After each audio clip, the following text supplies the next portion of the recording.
VP Sara ibinahagi ang mga napagtagumpayan ng OBP sa taong 2025. Alamin natin yan kay Kabar Jason Rubrico.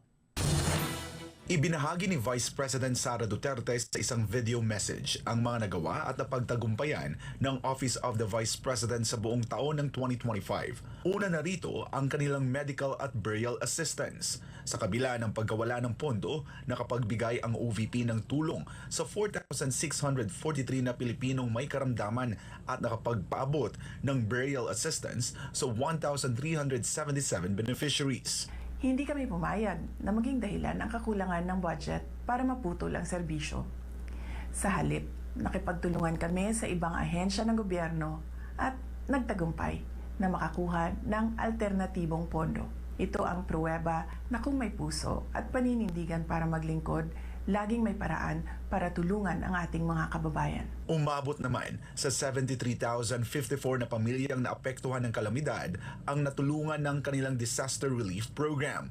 Ang kanilang kalusugan food truck ay nakapagpakain sa 1,866 na volunteers, rescuers at frontliners, habang 56,575 bags of rice and essential food items ang naibahagi sa mga pamilya. Ngayong taon, nalampasan ng OVP ang target nitong makapagtanim ng higit 1 milyong puno sa buong bansa bilang bahagi ng pagbabago campaign. Ang kanilang Million Learners campaign ay nakapamahagi na ng 460,272 bags na may lamang school supplies at dental kits. Sa Magnegosyo Today program, nakapagbigay sila ng suporta sa 15 grupo at 2,245 na aspiring entrepreneurs ngayong taon. Mula Enero hanggang Oktubre, ang kanilang libreng sakay buses ay nakapagsilbi sa 875,176 commuters nationwide. Bukod dito, ibinahagi rin ni VP Sara ang mga nakamit ng OVP sa good governance, partikular sa maayos na paghawak ng pondo. Mula sa mahusay na financial report ng OVP Finance Team, nakuha natin ang unqualified opinion mula sa Commission on Audit, ang highest audit rating.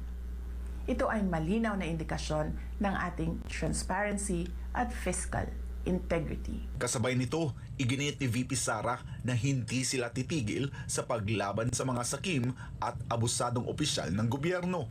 Mga kababayan, patuloy tayong lalaban sa kasakiman ng mga iilang mataas na opisyal ng ating pamahalaan.